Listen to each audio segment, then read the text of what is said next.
بے نظیر بھٹو, آصف علی زرداری, بلاول کے بعد اگلی نسل ہوگی, ٹھیک ہے. عبدالغفار خان صاحب, عبدالولی خان صاحب, اسفندیار ولی, سنگین ولی, اس کے بعد اس کی اولاد, ٹھیک. عبدالصمد اچکزئی, محمود اچکزئی, مفتی محمود, مولانا فضل الرحمان. سیاسی پارٹیوں میں الیکشن ہوتے ہی نہیں ہیں, تو جمہوریت کا بنیادی ادارہ سیاسی پارٹیاں ہیں. یعنی یہ بات درست ہے کہ فوج کا عمل دخل نہیں ہونا چاہیے, کم از کم ہونے چاہیے جہاں ضرورت ہو. سول ادارے ہی کسی ملک کی ترقی اور بقا کا ضامن ہوتے ہیں, لیکن سول ادارے ہیں کہاں؟ پولیس کو کس نے تباہ کیا؟ کیا پولیس ان 2 برسوں میں تباہ ہوئی ہے؟ پچھلے کئی سالوں کا کیا دھرا ہے سارا کچھ. یہ جو 90 کا پورا ڈیکیڈ تھا, اس میں 25,000 آدمی صرف پنجاب پولیس میں نواز شریف صاحب نے MNA اور MPS کی سفارش پہ بھرتی کیے تھے. 25,000 اب وہ کن عہدوں پہ پہنچ چکے ہوں گے, ذرا سوچئے. ٹھیک ہے. یہ جو لاہور میں مسئلہ ہے قبضہ مافیا کا, کہ قبضہ مافیا کا اور وغیرہ وغیرہ کا, تو 2 طرح کے قبضہ گروپ ہیں. ایک تو خود پولیس ہے, اور ایک جو پولیس سے مل کے کام کرتے ہیں, جیسے ثاقب نثار نے, آپ کو یاد ہے نا, اس کا نوٹس لیا تھا. ٹھیک ہے. خیر, آج نواز شریف صاحب جب خطاب کرنے کے لیے آئے ہارون صاحب, ہم نے سوچا تھا ایک بیمار شخص آئے گا, ایک ایسا شخص آئے گا جس کی داستانیں, اس کی تکالیف کی داستانیں ہم ہر روز سنتے ہیں, ہر ایک کی زبان پہ. وہ تو بڑے حشاش بشاش نظر آئے. وہ تو بڑے حشاش بشاش تھے, اور ظاہر ہے عدالت میں اب یہ سوال اٹھایا جائے گا کہ جو آدمی اتنا حشاش بشاش ہے, صحت مند ہے, وہ واپس کیوں نہیں آتا؟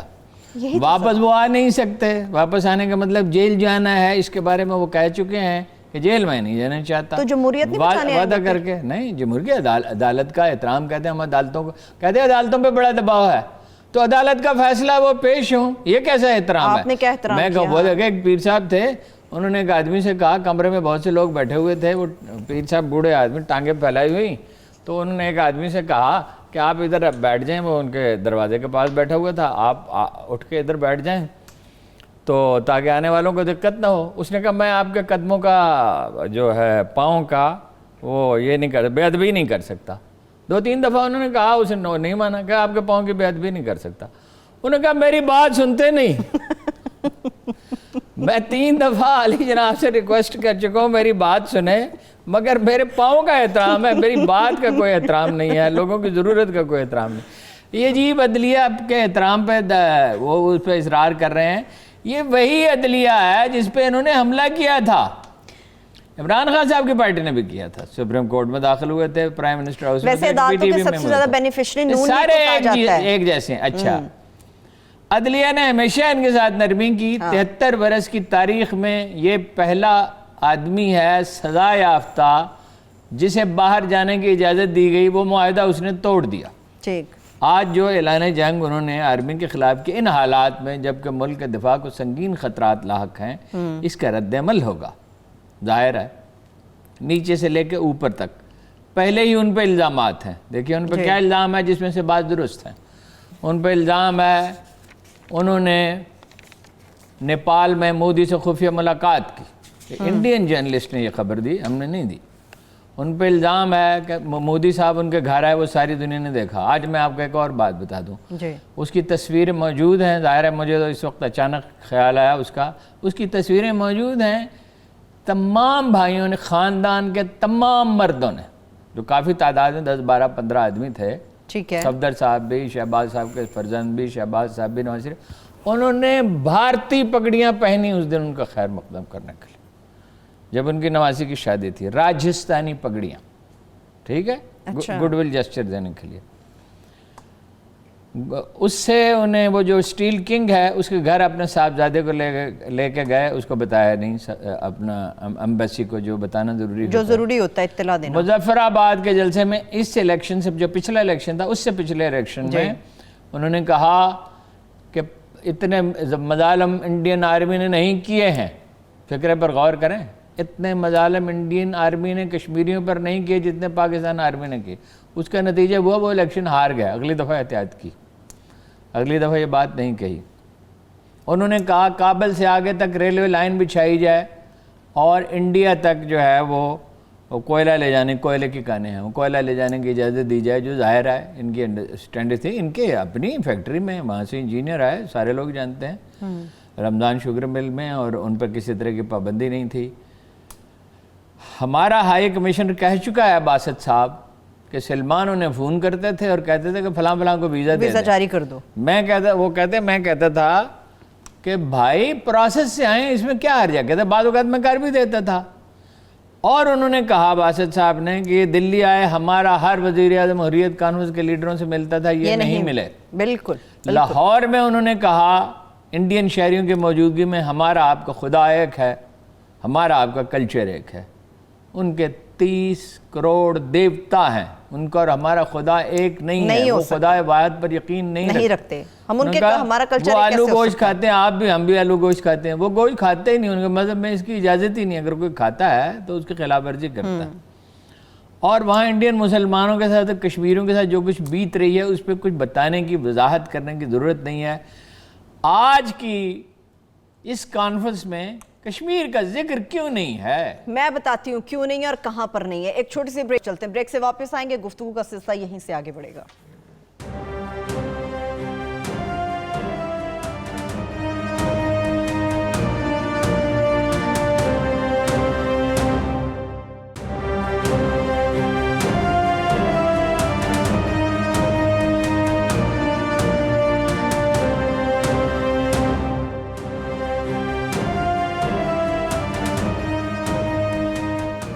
Welcome back. ہارون صاحب، آپ نے کشمیر سے متعلق بات کی، مولانا صاحب نے اپنے ٹائم پہ تو کچھ نہیں کیا، مگر آج وہ کہہ رہے تھے اس اعلامیے میں پریس کانفرنس میں کہ سکوت کشمیر کے جو ذمہ دار ہے وہ موجودہ حکومت ہے۔ موجودہ حکومت کیسے ذمہ دار ہے؟ موجودہ حکومت بھرپور سفارتی مہم نہ چلانے کی ذمہ دار ہے، لیکن مولانا فضل الرحمان جو 10 برس تک کشمیر کمیٹی کے چیئرمین رہے تو اس میں کیا انہوں نے مہم چلائی؟ ظاہر ہے کچھ نہیں کیا۔ دیکھیے، وہ ایک مکالمہ لکھا ہے اقبال نے جبرائیل کا، جبرائیل امین کا، اور آپ رسول اللہ صلی اللہ علیہ وسلم نے جبرائیل امین، اللہ نے بھی کہا جبرائیل امین، اور شیطان کا۔ وہ کہتا ہے کہ یہ میری تقدیر میں لکھا تھا، میرا کوئی قصور نہیں ہے۔ تو جبرائیل کہتے ہیں کب کھلا تجھ پہ یہ راز، انکار سے پہلے کے بعد، پستی افلاق نے سکھلائی ہے یہ حجت تجھے، پستی افلاق نے سکھلائی ہے یہ حجت تجھے، دے رہا ہے اپنی آزادی کو مجبوری کا نام۔ نواز شریف صاحب پہ یہ راز کب کھلا کہ فوج کا عمل دخل نہیں ہونا چاہیے؟ 12 اکتوبر 1999 کو، ورنہ اس اگست میں بھی 3 مہینے پہلے وہ ضیاء الحق کا مزار پہ گئے تھے، انہوں نے کہا تھا میں اس کا مشن مکمل کروں گا۔ 88 سے 99 تک 11 برس تک وہ ضیاء الحق کے مزار پہ جاتے رہے اور یہ کہتے رہے، سب جانتے ہیں کہ ضیاء الحق نے انہیں وزیر اعلیٰ بنایا، سب جانتے ہیں کہ ضیاء الحق کی انہیں وزیر اعظم بنانا چاہتے تھے، سب جانتے ہیں کہ ضیاء الحق کے جانشینوں نے انہیں وزیر اعظم بنایا۔ ایک خاص شفقت تھی ضیاء الحق کی۔ اچھا، رہ گئی پیپلز پارٹی، یہ بعد میں اگرچہ اسے کچھ اینٹی اسٹیبلشمنٹ کریکٹر واضح ہوا، لیکن بھٹو صاحب تو 8 سال تک chief marshal administrator Ayub Khan کا وزیر اعظم، وہ پارٹی کے سیکرٹری جنرل رہے، وزیر خارجہ رہے، پہلے سائنس اور ٹیکنالوجی کا منسٹر تھے فواد صاحب کی جگہ۔ اچھا، تو انہوں نے اسے ڈیگال کہا، صلاح الدین ایوبی کہا، عصر حاضر کہا، اچھا، ایشیا کے ڈیگال کہا، ڈیڈی کہا۔ ٹھیک ہے بھائی، آپ سب لوگ وہیں سے اٹھے ہیں، وہیں سے آئے ہیں، ٹھیک ہے، وہیں سے آئے۔ اب ہم کیسے مان لیں؟ ٹھیک ہے، چلیں ہارون صاحب، الائنس تو تشکیل ہو گیا، کیا متحدہ اپوزیشن دیکھنے کو ملے گی ہمیں؟ الائنس کی تشکیل نہیں ہوئی ہے، الائنس کی تشکیل زبانی ہوئی ہے، پریکٹیکلی جب یہ فیلڈ میں نکلیں گے تو پتہ چلے گا صرف مدارس کے بچے آتے ہیں یا پیپلز پارٹی کے اور لیگ کے ورکر بھی آتے ہیں۔ نون لیگ کا یہ مزاج ہی نہیں ہے کہ اس کے لوگ سڑکوں پہ نکلیں، اور کرونا ہے، بڑے جلسے نہیں ہو سکتے۔ بات اگلے مہینوں پر ہے ہارون صاحب، اکتوبر تک کرونا ختم نہیں ہو جائے گا، دسمبر. ٹھیک ہے وہ ممکن ہے اگر ویکسین آ جائے اور 22 کروڑ آدمیوں کو لگ جائے یا 20 کروڑ کو لگ جائے پھر تو ٹھیک ہے. روس میں جاری ہو گئی ہے, روس والے دے دیں. یہ روس سے کہیں یہ بھی کوشش کریں, حکومت بھی کوشش کریں 22 کروڑ آدمیوں کو ویکسین لگ جائے تو ٹھیک ہے. ورنہ اگر 0.01% کو بھی آیا تو ایک آدمی سے 18 آدمیوں کو لگنے کا اندیشہ ہوتا ہے کہ اجتماع میں. ٹھیک ہے. اس کا مطلب یہ ہے کہ کرونا بھی ایک رکاوٹ ہے. دوسرا یہ ہے جیسے عمران خان صاحب کی خدمت میں دھرنے سے پہلے جا کے میں نے عرض کیا تھا کہ اس طرح کے احتجاجوں کا زمانہ گزر چکا ہے جب لاکھوں لوگ ایک جگہ پر جمع ہوں. مولانا مدارس کے طلباء کو ضرور لے گئے اور وہ کئی ہزار تھے, اس سے تاثر اچھا پیدا ہو گیا, مگر کسی اور پارٹی کے ورکر کیوں نہیں گئے؟ اچھا, اور اگر اتفاق رائے تھا ان کے اندر تو اعلامیہ میں اتنی دیر کیوں ہوئی؟ میں آپ سے عرض کرتا ہوں جھگڑا ایک تو وہ پیپلز پارٹی پہ بگڑے ہوئے تھے کہ سندھ اسمبلی توڑنے کی حمایت کریں, جو آخری اعلامیہ میں تو اس کا کوئی ذکر نہیں ہے, جو اعلامیہ جاری ہوا اس کا ذکر نہیں ہے. دوسری بات یہ ہے کہ پیپلز پارٹی کے سندھ اسمبلی توڑ دے, سینٹ کا الیکشن ہے مارچ میں. اس طرح کی احتجاجی تحریکوں سے حکومت پہ دباؤ تو یقیناً پڑتا ہے. ٹھیک, یعنی معاشی سرگرمیاں متاثر ہوتی ہیں, حکومت پہ نفسیاتی دباؤ پڑتا ہے اور اس کی ساری انرجی جو ہے وہ سیاست میں صرف ہونے لگتی ہے بجائے دوسری معاشی سرگرمیاں اور سول سروس یا عوام سے بالکل نظر ہٹ جاتی ہے اور اس سے ہٹ جاتی ہے.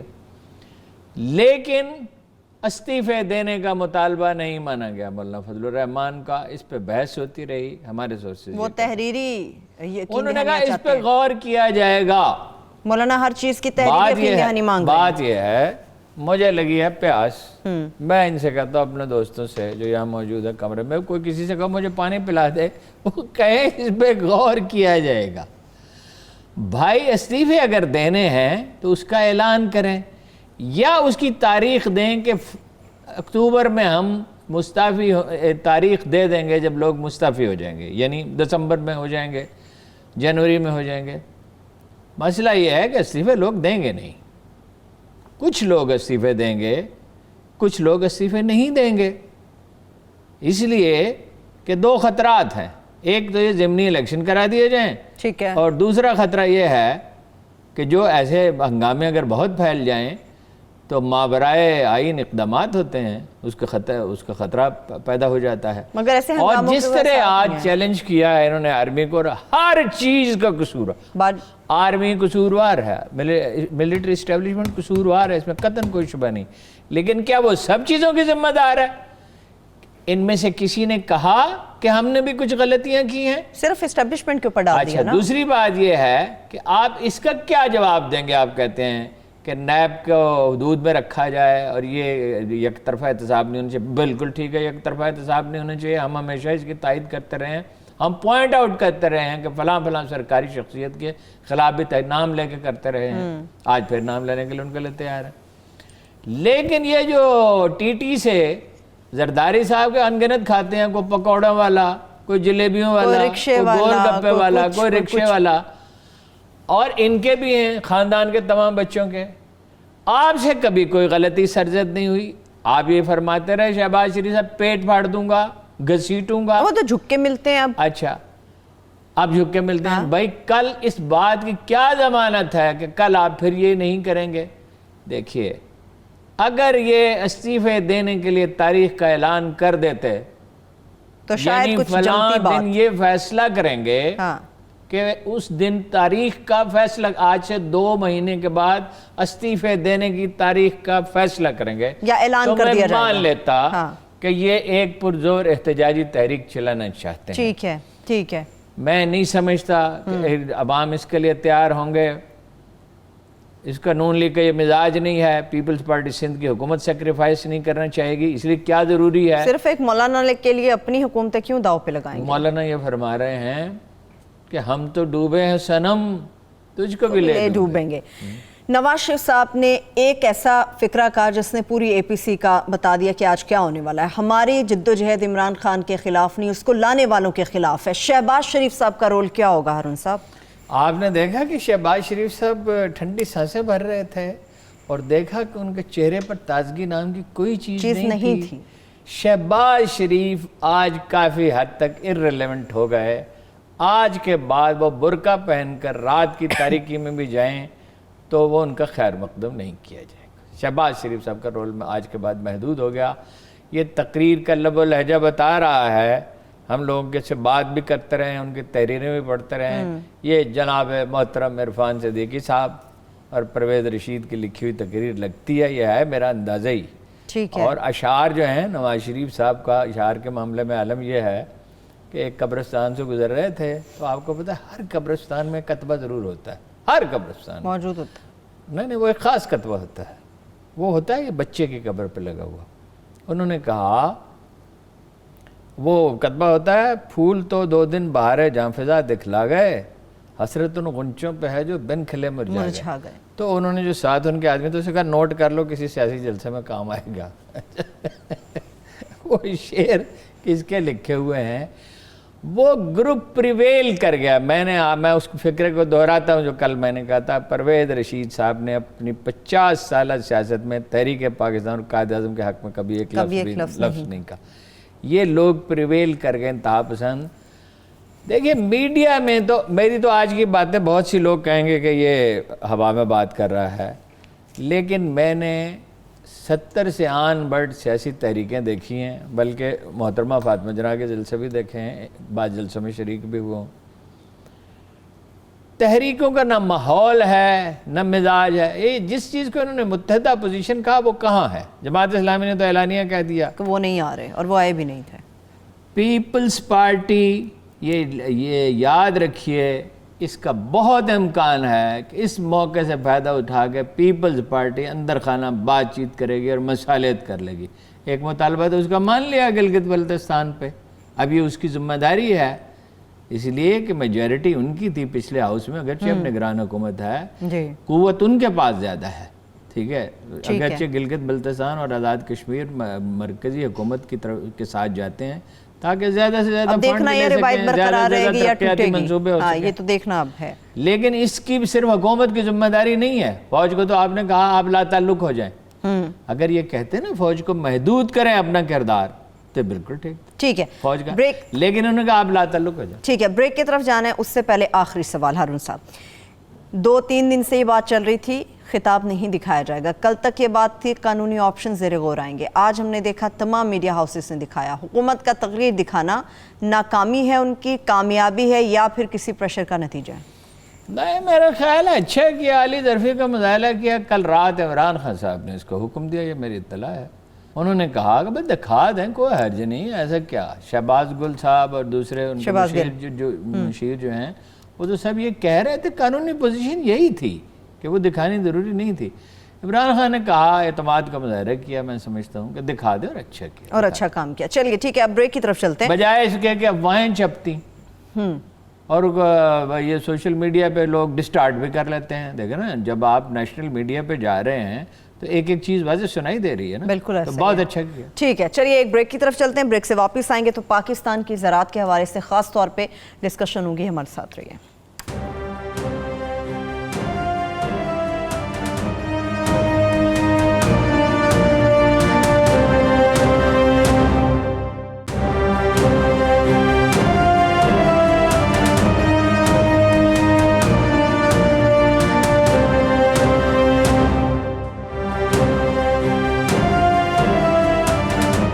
بریک کے بعد ایک بار پھر سے پروگرام میں ہم آپ کو خوش آمدید کہیں گے. اب کچھ بات کرتے ہیں زراعت سے متعلق, جسے پاکستان میں کہا جاتا ہے کہ ریڑھ کی ہڈی کی حیثیت رکھتی ہے. ہارون صاحب معذرت کے ساتھ, مگر یہ ریڑھ کی ایسی ہڈی ہے جو کہ بری طرح سے ٹوٹی ہوئی ہے.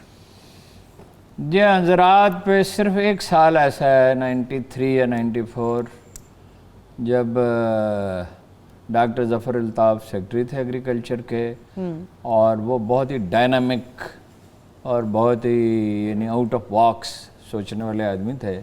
تو اس سال 7% سالانہ زرعی ترقی ہوئی تھی, یا ایوب خان کے دور میں ہوئی تھی. اب ڈاکٹر صاحب ہمارے جو ہیں جنہیں ہم نے مدعو کیا ہے ابھی ہیں ان سے, ہمارے ساتھ ڈاکٹر فیاض عالم صاحب ہیں, یہ جنرل سیکرٹری دعا فاؤنڈیشن ہے. صاحب سے میرا بہت کئی ماہ سے رابطہ ہے. تو انہوں نے جب آپ کے پاس ایک خبر ہوتی ہے اس کی تصدیق ہو جاتی ہے تو بڑی آپ کو بے پناہ مسرت ہوتی ہے کہ ایسی اہم خبر ہو جو ملکی مفاد میں ہو، امت کے مفاد میں ہو۔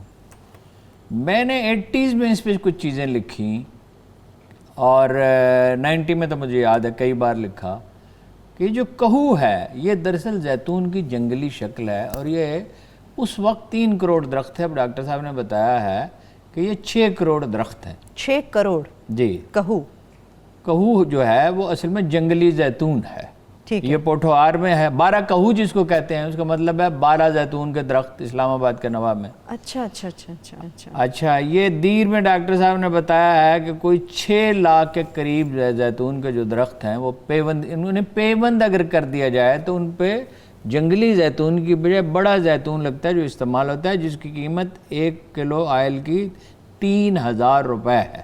اچھا ڈاکٹر صاحب ہمارے ساتھ بھی ہیں۔ اچھا، میں ذرا 2-4 فکرے میں کر دوں تو پھر ڈاکٹر صاحب سے پوچھیں گے کہ کیسے انہوں نے کیا ہے، کہ ڈسکور کیا، کس طرح کیا۔ اگر ان کو پیوند کر دیا جائے، میں نے حساب لگایا ہے، اور درخت تو آپ لگانا چاہتے ہی ہیں، تو 10 کروڑ درخت اگر آزاد کشمیر کی پہاڑیاں خالی پڑی ہیں، جنگل تو کاٹ دیے گئے، دیار تو کاٹ دیا گیا، اکثر خالی پڑی ہیں، پوٹھوہار کی پہاڑیاں بھی خالی پڑی ہیں، مری کے ارد گرد کا ایریا بھی جو ہے موٹر وے کے ارد گرد کا بھی، اگر 10 کروڑ درخت زیتون کے، زرعی ایگریکلچر کونسل کہتی ہے کہ یہ لگانے چاہیے، نئے لگانے چاہیے بجائے پیوند کرنے کے، اس لیے اس میں ان کے خیال میں دقت ہوتی ہے۔ وہ ڈاکٹر صاحب سے پوچھتے ہیں کیا مسئلہ ہے۔ تو پاکستان 10 سال کے بعد 20 سے 30 بلین ڈالر زر مبادلہ اس سے کما رہا ہوگا۔ 20 سے 30 بلین ڈالر۔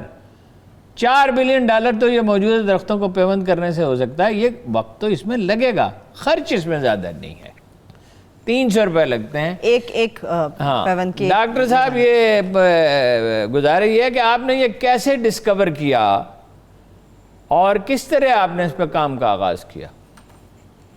جی السلام علیکم ہارون صاحب، میں اصل میں گیا تھا دیر 2 سال قبل، تو وہاں ایک تالاش کا علاقہ ہے لوور دیر میں، وہاں ہمارے کراچی یونیورسٹی کے ایک سینئر رہتے تھے، تو انہوں نے بتایا مجھے کہ یہاں ایک سامنے پہاڑ پہ جو ہے دیر کے جنگلی، اس کے زیتون کے جنگلی درخت تھے، وہاں خوانا کہتے ہیں اس کو، خوانا، اور پنجاب میں جو کہو کہتے ہیں پنجاب۔ تو انہوں نے کہا کہ جی ہمیں ایک NGO آئی تھی اور اس کے لوگوں نے ہمیں یہاں پر یہ قلم کاری سکھائی، اور اب یہاں پر کئی لاکھ درختوں میں بڑے زیتون کے پھل آ رہے ہیں۔ تو میں نے ان سے پوچھا کہ اس سے پہلے آپ لوگ کیا کرتے تھے ان درختوں کا؟ تو انہوں نے کہا کہ جی ہم کاٹ کاٹ کے اس کے پتے اور پھل بکریوں کو کھلا دیتے تھے۔ تو انہوں نے ہمیں آئل دکھایا، انہوں نے کہا کہ دیکھیں یہ آئل جو ہے یہ تقریباً 2000 روپے لیٹر ہم بیچتے ہیں، اور ہمارے گھروں سے آ کے لوگ خرید کے لے کے جاتے ہیں۔ 2000 روپے پیداوار؟ جی اس وقت 2000 روپے لیٹر انہوں نے آئل کہا، اور وہ آئل دکھایا۔ اس کے علاوہ اچار بنا رہے تھے وہ لوگ وہاں پر، اور بھی کافی ساری، دیکھیں زیتون میں تو ہر چیز کام کی ہوتی ہے۔ زیتون کا تیل نکالنے کے بعد اس کا جو پھل بچتا ہے، جو کچرا بچتا ہے، ویسٹ اس کا، اس کے بنتے ہیں چھوٹے چھوٹے ٹکڑے جو جلانے کے کام آتے ہیں۔ اور آپ کو پتہ ہے کہ ان علاقوں میں جلانے کے لیے کس کام آتے ہیں ڈاکٹر صاحب؟ جلانے کے لیے ایندھن کے کام آتے ہیں، جلانے کے لیے بڑا اچھی کوالٹی کا ایندھن ہوتا ہے۔ جی جی۔ تو میری گزارش یہ ہے کہ دیکھیں میری مختلف لوگ، ہم نے سوچا کہ اچھا ہم یہ گرافٹنگ کا کام کریں اگر، تو ہمیں ایک صاحب مل گئے جن کا نام ہے محمد اسرار۔ وہ بیسیکلی لوور دیر کے رہنے والے ہیں، تالاش کے علاقے کے، اور ان کو ایک اٹالین کاؤنسلیٹ میں وہ کام کرتے تھے، بہت چھوٹی ملازمت تھی ان کی۔ تو جو یہ اصل میں دیکھیں 1986 میں اٹالین گورنمنٹ نے، آپ رافیل ڈیلسما کی بات کر رہے ہیں جو سفارتکار تھے؟ جی ایگزیکٹلی انہوں نے ان کو سکھایا اور کہا کہ ٹھیک ہے جی آپ چلیں، آپ کے علاقے میں ہم کرتے ہیں کام یہ۔ تو اس کے بعد اسرار صاحب جو ہے، لیکن کیونکہ سرکاری سرپرستی نہیں ہے، لوگوں کی غالب اکثریت کو یہ معلوم نہیں ہے کہ کہو ہوتا کیا ہے، جن لوگوں کی زمینوں پر لگے ہوئے ہیں، جنگل کے جنگل لگے ہوئے ہیں، ان کو معلوم نہیں ہے میجورٹی کو یہ کیا چیز ہے یہ۔ تو لمیٹڈ لیول پر اسرار یہ کام کر رہے تھے اور اپنا گزارا، اچھا گزارا ان کا ہو رہا ہے۔ تو ان سے میرا رابطہ ہوا، میں نے کہا کہ جی آپ ہمارے لیے کریں، اور کشمیر میں ان کو ہم لے کر گئے تھے۔ 3 دنوں میں ان کی 3 افراد کی ٹیم نے 500 درختوں کو گراف لگا دیا۔ اسی طریقے سے آج ہم نے لوور دیر میں شروع کروایا ہے 500 ٹریز کے اوپر، تو اصل میں دیکھیں یہ باری والے جو ہیں ہماری جو ایگریکلچر ڈپارٹمنٹ ہے PARC ہے, بہت اچھے لوگ ہیں ماشاءاللہ, بہت قابل لوگ ہیں وہاں پر, بڑے ڈیڈیکیٹڈ ہیں. پوٹوہار کے علاقے میں انہوں نے وادی زیتون بنا دیا ہے اور لاکھوں درخت لگا بھی دیے ہیں, اب ان سے پروڈکشن بھی آ رہی ہے. لیکن یہ جو آپ کا وینئر گرافٹنگ ہے اس پر ان کی توجہ زیادہ نہیں ہے. ڈاکٹر عظیم صاحب سے میری بات ہوئی جو PARC کے DG ہیں, وہ کہتے ہیں کہ ہاں جی بالکل ممکن ہے اور اس کی کوششیں ہوئی ہیں, لیکن آپ نئے پودے لگائیں. تو میری گزارش سر یہ ہے ہارون صاحب کہ پہاڑی علاقوں میں جہاں ڈینس فارسٹ ہے اور لاکھوں, اس وقت تو دیکھیں جو ہم نے ایسٹیمیٹ کیا, بعد میں نے مزید پڑھا 8 کروڑ نہیں, وہ قطع کلام آپ پہاڑی علاقوں میں تو یہ تقریباً ناممکن کام ہے نئے درخت لگانا, وہاں تو جو خودرو اگتے ہیں درختوں پہ دیکھیں ہم نے تو, میں تو آپ کے توسط سے حکومت پاکستان خاص طور پر پرائم منسٹر سے گزارش کروں گا کہ ان کی جو ٹائیگر فورس ہے یا دیگر چیزیں ہیں نا اس کو اس طرف موڑیں کہ ان کو سکھایا جائے. بہت آسان کام ہے, گرافٹنگ کوئی راکٹ سائنس نہیں ہے, بہت سمپل کام ہے, اور 2 سے 3 دن کی ٹریننگ میں طلبہ جو ہیں, طلبہ اور طالبات خواتین تک. مجھے کشمیر میں دیر کوٹ میں ایک صاحب نے کہا کہ دیکھیں ہمارے مرد تو چلے آتے ہیں نوکری پر اپنے علاقوں سے باہر, ہماری خواتین یہ کام کر سکتی ہیں. تو ہم نے ریڈ فاؤنڈیشن کے اسکول میں ٹریننگ سیشن کرایا اور وہاں کی نوجوان بچیوں نے کہا کہ ہاں جی ہم اس میں انٹرسٹڈ ہیں, ہم چاہتے ہیں کہ ہمارے علاقے میں ترقی ہو.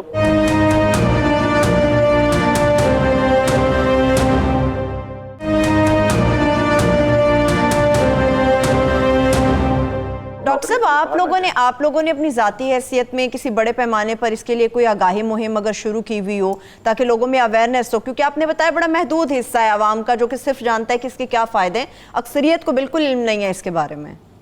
جی بالکل, ابھی شروع دیکھیں اصل بات یہ کہ میڈیا کے بغیر تو یہ کام نہیں ہو سکتا.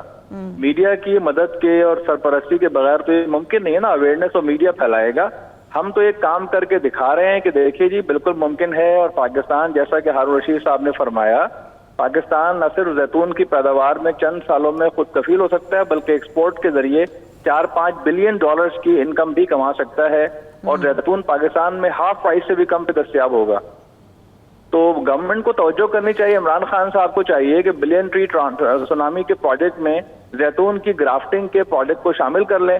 اور پاکستان میں لاکھوں لوگ ہیں جو یہ کام کرنے کو تیار ہیں, اور تو ان کو ٹریننگ دی جائے. تو ڈاکٹر صاحب یہ فرمائیے, یہ تو وہ ہے آپ نے وہاں دیر میں دیکھا, ہمارے علم میں تو نہیں تھا کہ اس بڑے پیمانے پر گرافٹنگ ہو چکی ہے. پھر آپ آزاد کشمیر تشریف لے گئے, لیکن آپ کلر کہار کے سلسلے میں گئے تھے, آپ نے کہا کہ وہاں سے کچھ پودے لیے تھر میں اگانے کے لیے, اور تھر میں کیا کام آپ کو تو معلوم ہے کہ میں نعمت اللہ صاحب کے ساتھ ان کا کارکن رہا ہوں, اور الحمدللہ مجھے ایک فخر حاصل ہے کہ میں نے ان کے ساتھ بہت لمبا عرصہ گزارا, ان کی انگلی پکڑ کے ہم نے چلنا سیکھا سماجی شعبے میں الحمدللہ. تو تھر پارکر میں سر 2015 میں ہم نے پہلا ایگرو فارم لگایا تھا, اور ہم نے اس میں پھر پھلوں کے درخت بھی لگانا شروع کیے. الحمدللہ تھر پارکر میں 2 ہم نے فروٹ فارم ڈیولپ کیے ہیں, جن میں کھجور اور بیر, انار, زیتون, اور پھر اب ڈریگن فروٹ, زیتون بھی کلر. جی زیتون بھی لگایا سر, 200 پلانٹ لگائے ہوئے ہیں. لیکن ابھی جو میں گیا تھا کلر کہار, وہاں سے میں لے کر آیا ہوں 2 پھلوں کے درخت پودے میں لے کے آیا ہوں. سیب ہے, اینا ایپل کہتے ہیں اس کو, یہ ایک انڈین ورائٹی ہے جو 48 ڈگری پہ بھی پھل دے رہی ہے انڈیا میں بہت سارے علاقوں میں. وہاں کے ایک لوکل ایک صاحب نے ڈیولپ کیا ہے اس کو, اینا ایپل کے نام سے پھل سیب ہے یہ. اور دوسرا ایک آلمنڈ ہے جو کیلیفورنیا میں ہوتا ہے, کیلیفورنین آلمنڈ, یہ بھی گرم علاقوں میں پھل دیتا ہے. اس کے پودے لے کر میں آیا ہوں, اور میں انشاءاللہ ان کو لگا کے بھی آ گیا ہوں. تو دعا کریں کہ 1 سال کے بعد انشاءاللہ ہم آپ کو پھل بھیجیں گے ان کے. انشاءاللہ کھجور کے پودے بھی لگائے ہیں آپ نے وہاں پہ؟ ہم نے 200 پودے. جی سر, تھر پارکر کی تحصیل ہے جو انڈین بارڈر سے متصل ہے, اس کا نام ہے ڈالی. یہ تھر پارکر کی دوسری بڑی تحصیل ہے, یہاں ہم نے کھجور کے 200 پودے لگائے تھے. گزشتہ سال پودوں میں پھل آیا ہے, لیکن اس میں ظاہر آپ کو پتہ ہے کراس پولینیشن کرنی پڑتی ہے. اس سال ہم نے اس کی ٹریننگ کرائی ہے اپنے لوگوں کو. اس سال انشاءاللہ ہم پھل آپ کو تحفے میں ضرور بھیجیں گے. اچھا, بتائیے گا, وقت ظاہر ہے ٹی وی میں محدود ہوتا ہے. 200 پودے جو لگائے ہیں تو 200 کے 200 ہی جو ہیں وہ پروان چڑھے سر؟ تقریباً 180 پروان چڑھے. یہ تو بہت بڑی شرح ہے 180. تو الحمدللہ جو مخصوص علاقے ہیں بہاولپور میں, ملتان کے, اس میں بھی اس سے زیادہ تو نہیں ہوتا. تو اس کا مطلب تو یہ ہوا کہ جہاں کہیں تھوڑا سا پانی, کھجور کو آپ جانتے ہیں زیادہ پانی ہے, مجھ سے زیادہ جانتے ہیں آپ, زیادہ پانی نہیں چاہیے ہوتا ہے, جڑوں کو ہلکی سے نمی چاہیے ہوتی ہے, اوپر سے دراصل اسے دھوپ چاہیے ہوتی ہے. تو اس کا مطلب تو یہ ہوا کہ اگر توجہ دی جائے اور تھوڑا سا بھی پانی مہیا کیا جائے, راستے بنا دیے جائیں کسی طرح, تو پورے تھر میں کھجور اگائی جا سکتی ہے. تھر تو ایک بڑا وسیع و عریض علاقہ ہے. جی تھر پارکر کے اچھے خاصے علاقے میں دیکھیے ہوا یہ ہے کہ ہم نے جب یہ کام کیا, پہلے تو لوگ کہہ رہے تھے تم لوگ پاگل ہو, تم لوگ بیوقوف ہو, اور یہ کبھی کام نہیں سکتا. انگریز بھی ناکام ہو گیا تھا, تو ہم نے کہا بھائی یہ کوئی قرآن میں لکھ کے تو نہیں آیا کہ انگریز ناکام ہو گیا تو ہم بھی ناکام ہوں گے. ہمیں اللہ پہ یقین ہے, انشاءاللہ کوشش کریں گے, ہمارا کام کوشش کرنا ہے. ابھی ہمارے بعد کئی ساری این جی اوز نے یہ کام شروع کر دیا ہے, بلکہ وہاں کے جو ڈسٹرکٹ چیئرمین ہیں وہ بھی میری طرح ڈاکٹر ہیں اور ایم این اے رہ چکے ہیں 2 دفعہ. سمیجو نام ہے ان کا, ڈاکٹر سمیجو صاحب. انہوں نے, ان کے والد صاحب مجھ سے ملے اور انہوں نے کہا کہ بھئی آپ نے کھجور کے پودے کہاں سے لیے؟ میں کہا سر خیرپور سے منگوائے تھے. کہنے ہمیں منگوا کے تھے, ہم نے بھی شروع کیا ہے کام. یہ تو اچھی قسم ہے کوئی, خیرپور میں تو بڑی اچھی کھجور ہوتی ہے. جی سر, اصیل نسل کی کھجور لگائی ہے ہم نے کھجور وہاں پر, اور انار کے پودے لگائے. انار ہو رہا ہے اس میں, انار کے پودے میں انار آئے ہیں. زبردست. اور یہ ایک جو پھل آپ نے ڈریگان لگایا, آپ نے بتایا تھا, سبزیاں بھی کچھ اگائی ہیں, اس کی کوئی تفصیل بتائیں گے؟ سر دیکھیے ہم نے جو اب تک 46 ایگرو فارم ڈیولپ کر کے لوگوں کو دیے ہیں, ان میں جو فصلیں لگ رہی ہیں ان میں گندم ہے, سرسوں ہے, پیاز ہے, کپاس ہے. یہ تو ریگولر فصلیں لگ رہی ہیں وہاں پر الحمدللہ. اور 500 ایکڑ زمین اب قابل کاشت ہو چکی ہے زمین کے پانی سے. ہم پانی نکال کے اس کو لوگوں کے حوالے کر دیتے ہیں ٹیوب ویل لگا کے. یہ جو ہم نے پھل لگایا ہے ڈریگن فروٹ, یہ بیسیکلی کیکٹس کی ایک نسل ہے. کیکٹس کی ایک قسم ہے جو ویتنام میں اور فلپائن میں, چائنا میں, ان ملکوں میں ہوتا ہے. انڈیا میں بہت ہو رہا ہے, بنگلہ دیش میں ہو رہا ہے. یہ پاکستان میں, ہارون صاحب, پاکستان میں کراچی میں ایک بڑا اسٹور ہے, وہاں پر 700 روپے کا ایک پھل ملتا ہے. ایک پاؤ 700 روپے کا, 700 روپیز کا ایک پھل. اس کی خوبی کیا ہے ڈاکٹر صاحب؟ یہ عام سے بھی مہنگا ہے, کئی گنا مہنگا ہے. جی سر, اس کی مٹھاس تھوڑی کم ہوتی ہے. ڈائبٹک پیشنٹس کے لیے اچھا ہے یہ, اور اس میں کئی فائدے ہیں. جو دل کے مریض ہیں, بلڈ پریشر کے اور ڈائبٹیز کے, ان کے لیے اس میں کافی فوائد ہیں. تو اس کو آج کل ظاہر ہے جو لوگ افورڈنگ ہے وہ استعمال کر رہے ہیں. ٹھیک ہے, لاسٹ اس کے ہم نے 50 پودے لگائے ہیں اور الحمدللہ وہ سب جڑ پکڑ چکے ہیں. ڈاکٹر صاحب بہت آپ کا شکریہ, بڑی نوازش. یہ تو موضوع ایسا ہے کہ اس پہ ہوتی رہنی چاہیے بات, انشاءاللہ آپ سے بات ہوتی رہے گی. دیکھیے گزارش یہ ہے کہ میں نے اس پہ ایک بہت تفصیلی کالم لکھا ہے جو کل کا 92 نیوز میں چھپ جائے گا. وسائل میں ہم مالا مال ہیں, ہم ان وسائل کو استعمال نہیں کرتے. میں نے آپ کو بتایا, ڈاکٹر صاحب نے تو اس کی اب سٹڈی کی ہے, میں 80 سے کر رہا تھا, مجھے اتفاق سے کچھ چیزیں ملی تھی. تھر کے کوئلے کا بھی پہلی دفعہ میں نے انکشاف کیا تھا, یعنی مجھے بتایا گیا کسی مرحوم فاروق گیلانی ایک سرکاری افسر ہوتے ہیں, ان چیزوں میں بہت دلچسپی لیتے تھے, ریسرچ بہت کرتے تھے. 1000 بلین ڈالر سے لے کے 2000 بلین ڈالر تک کا سونا ہے, نہایت قیمتی معدنیات ہیں. ایک بریفنگ ہوئی تھی بہت اعلیٰ سطح کی, جو آف دا ریکارڈ بریفنگ تھی, میں نام نہیں بتا سکتا, جس میں کہا گیا تھا کہ ہمارے بلوچستان سے لے کے وزیرستان کی پٹی تک اتنی قیمتی معدنیات ہیں کہ ہمارا ملٹری اسٹیبلشمنٹ کا خیال یہ ہے کہ اگر 9/11 کا واقعہ نہ ہوتا تو ان معدنیات کے لیے بھی وہ افغانستان تک جاتی ہے. ایران کے کچھ ایریے میں ہے, پورے پاکستان میں, افغانستان چلے وقت ختم ہو گیا ہارون صاحب. تو یہ ہم وسائل سے مالا مال ہیں, ہم یہ طے نہیں کر سکے کہ ان وسائل کو استعمال بروئے کار کیسے لانا ہے اور انہیں استعمال کیسے کرنا ہے. تھینک یو سو مچ ہارون صاحب. میرے تمام دیکھنے والوں کا شکریہ. مجھے اجازت دیجیے, اللہ حافظ.